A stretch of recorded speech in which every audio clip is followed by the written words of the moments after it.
Assalamualaikum warahmatullahi wabarakatuh.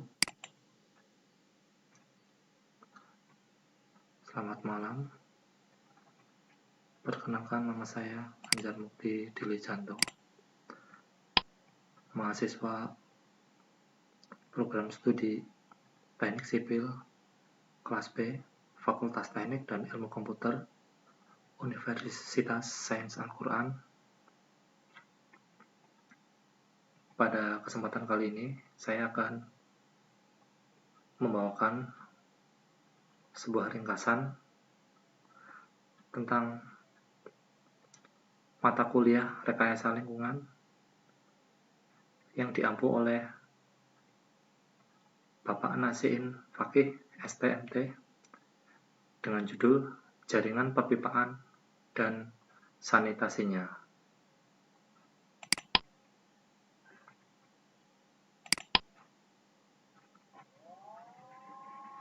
Ini ada sedikit ikhtisar.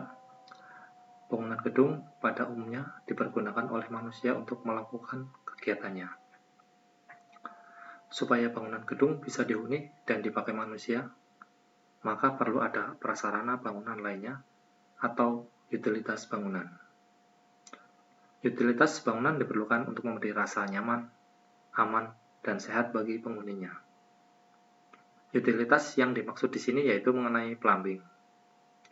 Sedangkan definisi plumbing itu sendiri adalah segala sesuatu yang berhubungan dengan pelaksanaan pemasangan pipa dengan peralatannya, baik itu instalasi di dalam gedung maupun di luar gedung. Untuk ruang lingkup dari utilitas bangunan, antara lain sistem plumbing air minum, sistem plumbing air kotor, sistem plumbing air hujan, sistem pembuangan sampah, sistem pencegahan dan penanggulangan bahaya kebakaran, sistem instalasi listrik, sistem pengkondisian udara, sistem transportasi vertikal, sistem telekomunikasi, dan sistem penangkal petir. Untuk pengerjaan suatu instalasi, itu ada dasar kerja untuk instalasi tersebut. Adapun dasar kerja pipa atau instalasi yang dimaksud adalah poin-poinnya. Instalasi adalah jaringan yang dibuat untuk mengalirkan atau menyalurkan sesuatu. Untuk pemasangan instalasi air, biasanya menggunakan pipa.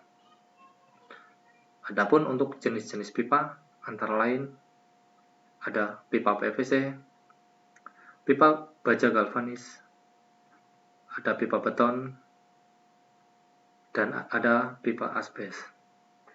Di sini akan ada sedikit pembahasan tentang pipa PVC.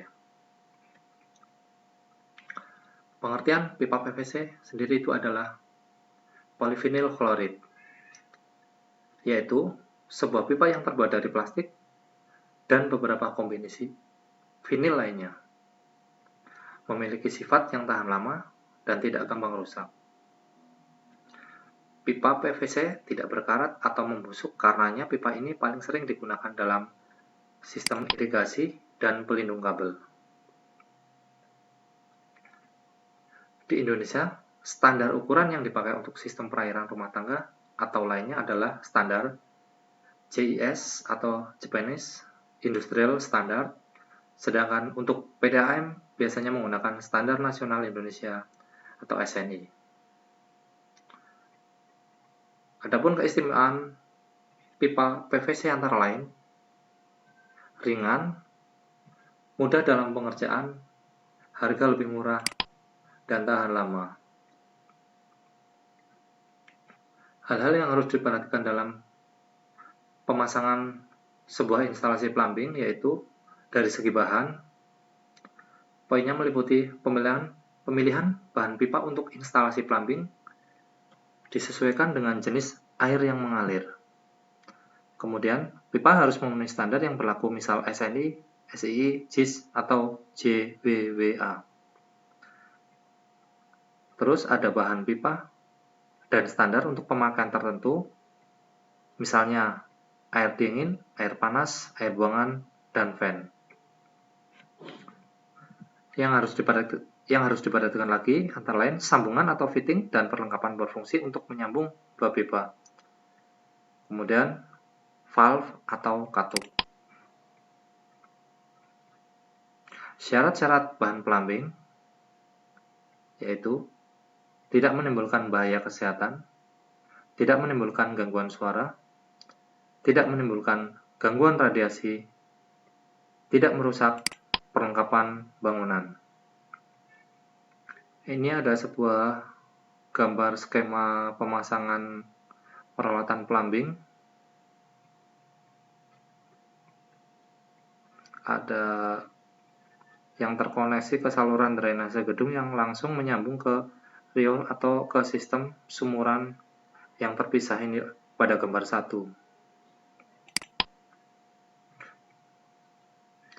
Kemudian ada gambar kedua ini dari mesin cuci piring dan juga pengering dari mesin cuci.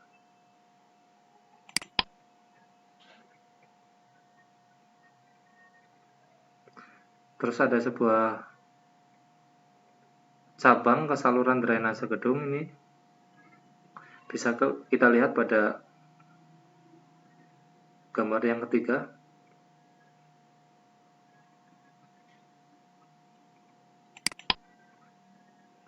Yang terakhir adalah penutup. Demikian ringkasan mengenai plumbing dari saya. Semoga bisa bermanfaat dan menambah pengetahuan. Terima kasih. Wassalamualaikum warahmatullahi wabarakatuh.